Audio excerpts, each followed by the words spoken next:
Nas últimas semanas, nós iniciamos mais um trimestre de estudos da lição de Escola Sabatina. E estamos estudando o livro de Isaías, Consolo para o Povo de Deus. E nessa semana estudamos a lição de número 3, Quando o Nosso Mundo Desmorona. E entrou em cena mais um rei. Protagonista da vez é o rei Acaz, um rei mau, um rei que não fez o que era reto aos olhos do Senhor. O registro bíblico não deixa dúvida quanto às atitudes daquele rei. Foi capaz de queimar o próprio filho em sacrifício. Cometeu as mesmas abominações dos outros reis das nações vizinhas. E eu quero destacar aqui 4 pontos do estudo dessa semana. Querido professor, querido aluno, pegue a sua Bíblia.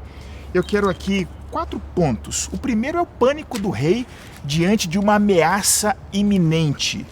2 reinos, a Síria e o reino de Israel, com os reis respectivos Rezim e Peca, tramaram guerra contra Acaz. E diz a palavra em Isaías, no capítulo 7, nos versos 2, então ficou agitado o coração de Acaz e o coração do seu povo, como se agitam as árvores do bosque com o vento. O coração do povo e do seu monarca ficou agitado, como o vento agita as folhas da árvore, medo, pavor, pânico total. Mas aquela era uma oportunidade preciosa de se voltarem para Deus. Esse é o primeiro ponto que eu destaco, o pânico do rei, o medo assombroso diante daquela ameaça daqueles 2 reis inimigos. O segundo ponto que eu quero destacar é a iniciativa de Deus em socorrer o rei Acaz. A narrativa não diz que o rei buscou ao Senhor. O contrário, o Senhor tomou a iniciativa de buscar o rei Acaz. Diz a palavra de Deus ainda em Isaías 7, no verso 3. E disse o Senhor a Isaías: agora sai, tu com teu filho, ao encontro de Acaz, que está na outra extremidade do aqueduto do açude superior, junto ao caminho do campo do lavadeiro. O profeta Isaías apresenta o Senhor como Deus que, através do seu servo, do profeta, vai ao encontro do rei. É Deus que toma a iniciativa. O interesse é de Deus. A peleja é dele. Ele é o Senhor dos exércitos. Ele se oferece para salvar o povo. Não foi Acaz. E um outro ponto a ser destacado é a precisão. Deus fala a Isaías exatamente o local onde Acaz estava. Lá na extremidade do aqueduto, no açude superior, a caminho do campo do lavadeiro. Não tem localizador melhor do que os olhos do Senhor. E isso não é uma lição apenas da presciência divina, mas da vigilância de Deus. Ele conhece os nossos passos, Ele sabe de onde você acabou de vir, Ele sabe onde você está agora, Ele sabe para onde você deseja ir. Esse é o nosso Senhor. Primeiro ponto que eu destaquei, o pavor do rei. O segundo ponto, a iniciativa de Deus. O terceiro ponto é o livramento prometido. Bem, Acaz, ele fechou o coração. Ele foi buscar aliança com Tiglat-Pileser III, que era o rei da Síria, um rei amigo. Mas essa não era a vontade de Deus. E Deus deu uma segunda oportunidade para ele. Ainda no capítulo 7, a partir do verso 4 até o verso 9, nós encontramos aqui promessas, garantias de Deus. Olha o verso 4. Acautela-te, aquieta-te, não temas, nem se desanime o teu coração, por causa desses 2 tocos de tições fumegantes.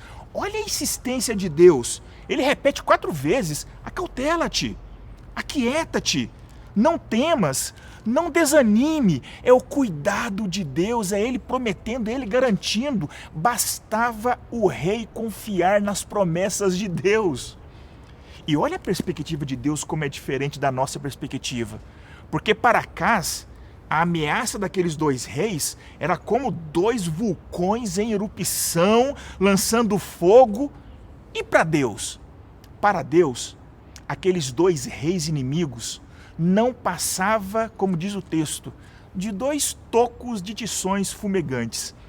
Você já viu quando a lenha ela termina de queimar e fica ali aquele restinho ali e aquela fumacinha? Para Deus, aquela ameaça era como a fumaça de um resto de lenha, não era nada. É o Senhor dos Exércitos que promete a vitória. O primeiro ponto que eu destaquei, o pânico do rei. O segundo ponto que eu destaquei foi a iniciativa de Deus. O terceiro ponto, o livramento prometido. E o quarto ponto que eu quero destacar é o sinal glorioso.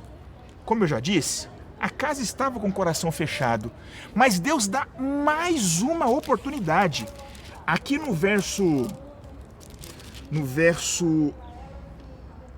11, ainda no capítulo 7, olha o que diz o profeta. Pede ao Senhor teu Deus um sinal, que seja embaixo nas profundezas ou em cima nas alturas. Acás, porém, disse, não o pedirei. Possivelmente, esse foi o maior apelo à fé feito direto por Deus para um ser humano. Olha o que Deus disse. Peça um sinal, Acás. O que você pedir, qualquer coisa acima da terra ou abaixo do céu. Deus estava pedindo para ser provado, mas Acás rejeitou mais uma vez. Acás não quis pedir o sinal, então o próprio Deus deu o sinal. No verso 14, portanto, o Senhor mesmo vos dará um sinal.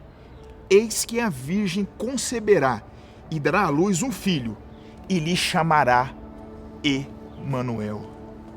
Acás não quis pedir um sinal, então Deus deu o sinal.